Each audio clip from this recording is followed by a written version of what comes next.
WLS. We're going to go to Mike on the northwest side. Hi, Mike. You're on WLS. Hi, Richard. How are you today? Okay. I just thought that I think that everybody should stop worrying about that this was a race beating with Rodney. I think that it's just showing that I think police more and more are trying to take the law into their own hands. It's not like when everybody was little. Remember, you used to look up to the police. Call a friend, call a cop. You know, and now it's like everybody's afraid to do anything. I don't care if you're white or black. The police push way too many people around. It's the guys now that they can't get respect without a badge, so they need the badge to get the respect. Yeah. And it's not like it was in the old days. I don't think it had anything to do with Rodney being black. I think it's just a bunch of punk cops. Okay. All right. Thanks, Mike. All right. 591-8900. All right. It's 1017 on WLS. We're going to go to Bob in Bellwood. Hi, Bob. You're on WLS. They say they don't condone what happened, but they don't say that it was wrong either. Right. And that kind of makes me mad. That only alienates more people. And this Dorothy Tillman, she had made a couple statements. Yeah, let me. Can I read that to you real quick? Sure. Dorothy Tillman said she would have been, quote, disappointed if Los Angeles blacks had failed to respond to the acquittal. I don't take the position to calm down. I say to my brothers and sisters, straighten your back, she said. I would have been disappointed with what happened in L.A. if the African-American community would have done nothing.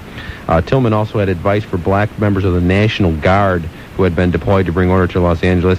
I call on my brothers in the National Guard not to take up arms against their brothers and sisters, she said. Well, first of all, she should not be an alderman. Well, that's number one, because if she could condone that people try to kill firemen that are trying to put out a fire. I also found it interesting that she's appealing to the blacks in the National Guard not to take arms up against their brothers and sisters. Right, you know. When the sad truth is that most, at least a great portion of the killings that took place in Los Angeles over the past 3 or 4 days were black-on-black crimes. And if Dorothy had come out there and said, you know, I plead to my brothers and sisters in Los Angeles not to be shooting each other, instead of, you know, saying that the National Guard should not be doing their jobs. Can I make another point about her? Yeah, real quick. I had found out recently, I have a friend that knows of a police officer. Okay, but don't give me a repeated rumor of a story about Dorothy Tillman. I mean, you know, I'm not going to be able to go with that because that's just somebody telling you something, okay? Well, it would be interesting to hear. I mean, well, besides that... Send me... I'll make you a deal, and I'm not being facetious on this. Write me a letter and tell me what it is, and I'll look into it, both as a WLS guy and a columnist, okay? Just watching that on TV really angered me. It just made me feel more apart from what we really are. You know, that's all they did. All right, thanks a lot for the call. 591-8900 is the number. It's 1019 on WLS Talk Radio, 94.7 FM, 890 AM. I'm Richard Roeper. I'm going to be here until noon. At that point, Ray Hanania will be here, and he'll be with you on WLS from noon until 3. After that, Nate Clay from 3 until 6. Throughout the day, we're going to keep you updated on what's going on in Los Angeles, the situation there, the cleanup efforts. We're also going to talk about what can be done in the weeks to come, in the months to come, so that this does not just become something that we look back and go, boy, remember what happened in Los Angeles, and that we do not learn anything from this. 591-8900 is the number. It's 1020 on WLS, and we're going to take a look at the WLS Dependable Weather Forecast. Today, partly sunny, windy, and cool. High in the middle or upper 50s. Northwest winds 15 to 25 miles per hour and gusty. Tonight, partly cloudy, cold, low in the upper 30s or lower 40s. Northwest winds diminishing to 10 miles per hour. Monday becoming cloudy, a 50% chance of showers, cooler, high in the lower 50s. The WLS temperature right now at O'Hare is 51 degrees. It's 53 degrees at Midway, 52 degrees at the lake. The humidity is at 50%. Our next complete WLS Dependable Weather Forecast will be at 10:50 here on WLS Talk Radio, 94.7 FM and 890 AM. John Ward loved his daughter Julie very much. His shy Julie loved to photograph wildlife and dreamed of living in Africa. But when a foreign government tried to blame wild animals for Julie's death, John Ward began his hunt for the truth and for his daughter's murderers. Now Inside Edition takes you to Africa, where John Ward's 4-year crusade against official corruption may finally see justice done. Inside Edition, Monday at 3 on Channel 7. On the inside, it's a whole different story. The special lady we call Mom always deserves our thanks and appreciation, especially on her day, Mother's Day. Show your mom how much you love her and take her to the beautiful Mother's Day brunch buffet, served at the elegant William Tell restaurant on Sunday, May 10th. Call now and make reservations for the entire family to treat that special lady. The buffet will be serving all your traditional favorite breakfast and dinner entrees, over 50 delicious and fresh items with a champagne toast presentation. It's something the whole family can enjoy. Call the William Tell now at 708-352-1101 for reservations and special seating times. Reserve a table at the Mother's Day Brunch Buffet. And remember, the beautiful William Tell restaurant is your perfect setting for any business function or social occasion. For reservations, call the William Tell Restaurant now at 708-352-1101. That's 708-352-1101. Make Mother's Day something special. I understand that you have not been to Baker's Square to enjoy any of the 5 wonderful new pasta dishes they're serving for lunch and dinner. Is that about the size of it? Well, yes. And can you tell our listeners why you haven't been to Baker's Square for pasta? Oh, sure. Don't you like chicken parmesan? Absolutely. Do you have something against tender, juicy, sautéed chicken, sliced mushrooms, asparagus, and sweet red pepper, topped with special Alfredo sauce and served over a steaming bed of fettuccine? No, see, I'm just trying Price couldn't be the problem. You can't get pasta this good at prices like these anywhere else in town. No, that's not really... I'm trying to understand... I didn't know Baker Square had pasta, okay? You didn't know? No, I didn't Don't you take the newspaper? Don't you own a radio, a television? The ad agency is not going to be happy to hear this, I'm on my way friend. over now, okay? I didn't know. How could you not know? I can't accept it. I didn't know. How could you not know? It's true. We are serving 5 fresh new pasta dishes for lunch and dinner now at Baker Square, starting at just $4.95. Just thought you might like to know.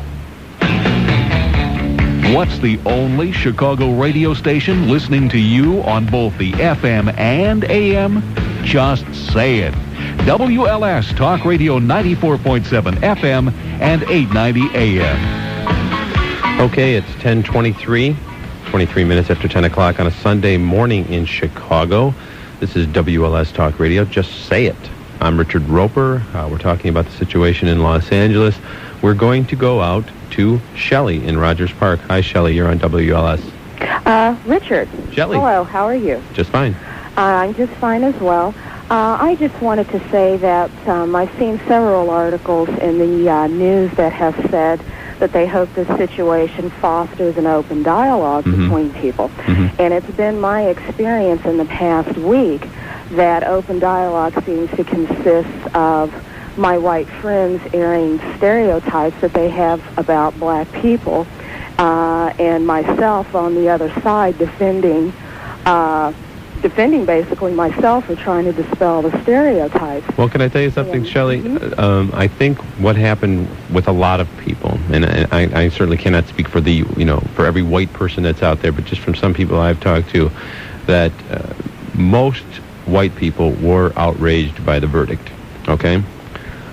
Many white people then lost some of that outrage when they saw what happened in South Central Los Angeles and across the country in the aftermath of that. And unfortunately, it was a very small percentage of people who engaged in the looting and the beatings and the murders, but people fell back then on their old stereotypes and their opinions and said, look at that. See what I mean? See what I'm saying? Look what they're doing. I would definitely agree. I mean, I think the riots were probably one of the biggest cases of self-destructive behavior I've seen in the short 24 years that I've been on this earth. However, I would have to say that judging from some of the calls you're getting, one of the biggest things that black people have to fight against is the they this and they that stereotype.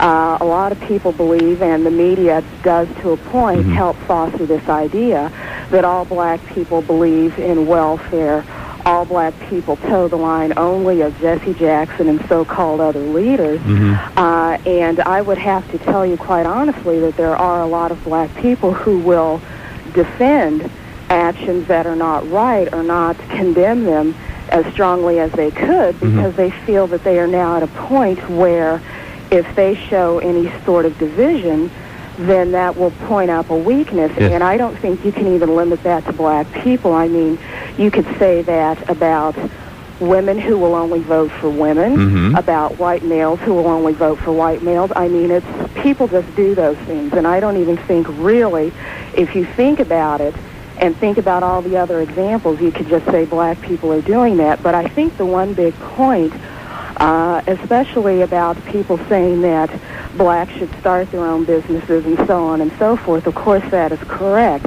However, I think people forget history, black and white included. At age 24, I have to go back and read everything. I was not alive during the 60s and other times. And black people from Booker T. Washington to W.E. Du Bois have a very strong history of starting their own businesses. And when, black communities were booming because of manufacturing and other types of things, there were businesses all over the place. So I don't understand really why people get the perception that black people are not entrepreneurial in any sort of type. But I think the thing that, again, is the most frustrating is the they this and the they that. And I think those are the kinds of people who, quite honestly, don't have any black friends. They don't have, or they don't know enough black people to know that there are poor people, lazy people, middle-class people, just like there are whites and any other type of color. So therefore, they tend to say they to everything that they do. And the only way you can solve that is to say, get out and meet people, and then you'll find out that we're all human beings with our failings just like everyone else. Yeah, when I hear, the blacks or they, I wonder sometimes, do people think that 25 million African Americans get together and make decisions on everything and decide to do this? If the blacks think this and the blacks think that, I think, well, my gosh. A case in point, I was talking to a co-worker of mine just really quickly, and I was telling her about all the efforts that Congresswoman Waters was making and how she was afraid for her friends and her family because the fires were very close. And this lady looks me in the eye and says, well, her friends and relatives are out there rioting. She doesn't even know this woman, and she makes a blanket statement like that. Yeah, that's and those are the kinds of statements, that hurt personally. I've been a very good friend to this woman, and it made me feel very stupid for anything that I've ever done for her. And I'm just saying, in order for any of this open dialogue to take place, I think everyone has to be prepared to hear a lot of ugly things that are going to hurt. And then we have to decide whether we want to work hard enough to get past that, because I'll have to tell you, once she said that, I almost didn't even want to speak to her anymore. Yeah, but, you do have to strip away that veneer of, politeness and get to the raw truth and then work from there. That's right. Okay, thanks for the call, Shelley. Bye-bye. 591-8900 is the number. This is WLS Talk Radio, 94.7 FM, 890 AM. I'm Richard Roeper. Let's go to the north side. Joe. Hello, Richard. Oh, I'm sorry. This is Ronald. Yeah. Hi, Ronald. How you doing? Richard. That last caller talking about black entrepreneurs. This city of Chicago was founded by the first black entrepreneur was Jean-Baptiste Desable. Yes. Black, Haitian, French guy. Right. In fact, wasn't there was something about changing the city seal a few years ago to more accurately reflect what DuSable looked like? Wasn't there something about that? Yeah. I remember that, yeah. Dorothy Tillman was in one of the people who was pushing for it. Yes, she was. Maybe because it didn't get passed, she's so upset now, and it's clouding her better judgment. But, this rioting thing, in my opinion, is being fostered, or it was fostered in the beginning by the Bush administration and Daryl Gates. They wanted to see it get real hot, and real violent, because it's only bettering their positions, I feel. And because what it's doing, it's hiding the reality of the SNL HUD scandals. Yeah. The Iraq, how we paid Iraq actually to buy weapons for the war. There's a scandal going on right now that the Bush administration just a couple of years prior to it was allowing Iraq to use money that we gave them for farm equipment to buy weapons. And the thing, with Gates going to that cocktail party, like you said, it's true. I just saw him on TV, and he was laughing about it, It's kind of scary. And the cocktail party was to raise funds for, less police supervision, no investigation of police. Yeah, he was giving a speech against this referendum, which would give more power to, civilian groups, city council, and this and that, to oversee police authority. And he gave this big speech at this fundraiser against that. 2 hours after violence had started breaking out in Los Angeles, he's in Brentwood clinking glasses with the elite. Just absolutely amazing. somehow it just brought up images of Richard Nixon to me. That kind of whole idea of just whistling while the country just goes, swirling down the drain right around you. But that is exactly what Bush said. I mean, when this controversy broke, the next day he had Daryl Gates as one of his. He called him his best SS, and I say SS security service, police generals, and so that's what I'm saying. Because what it's doing, it's allowing FEMA, which is the federal disaster for martial law, to get their tentacles entrenched. But there was an interesting story about Korean store owners. They're putting up real stiff armed resistance against these. They also had a very peaceful march yesterday through the streets of Los Angeles. The Koreans? Yes. Yeah. It's but here's the thing too. They said they had to put up an armed defense, because the police would just drive by and just keep nothing. going. Yeah, exactly. Which is again saying, it's saying that the police and the authorities are fueling the fires of this tragedy to make themselves look better. Yeah. Thanks a lot for the call. We appreciate it. 591-8900 is the number. Friday night, George Bush went in front of the nation, and one of the things he said was, "Let me assure you, I will use whatever force is necessary to restore order. I guarantee you this violence will end." The problem with those strong words from George Bush, in my opinion, a little bit too late, George. It was the equivalent of a guy walking into a 4 o'clock bar at 5 o'clock and saying, "Last call." Where was George Bush when we needed him? Friday, during the day, while he, from time to time, expressed his concern about what was going on in Los Angeles, he also managed to find time to meet with Arnold Schwarzenegger out on the White House lawn, his good friend Arnold, and present him with a physical fitness award. At lunchtime, he met with another character from Fantasyland, Michael Jackson, and gave him some sort of humanitarian award. Meanwhile, Los Angeles was burning. 591-8900 is the number. It's 10:33 on WLS. We're going to go to Lisa in Oak Lawn. Hi, Lisa. You're on WLS.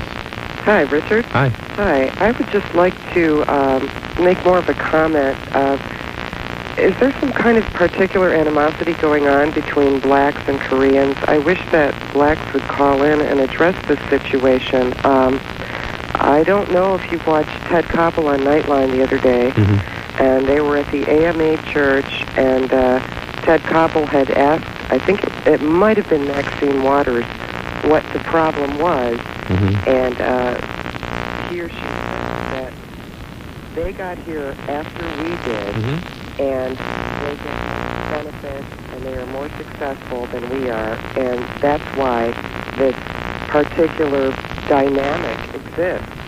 That's where a lot of the tensions come from. But why?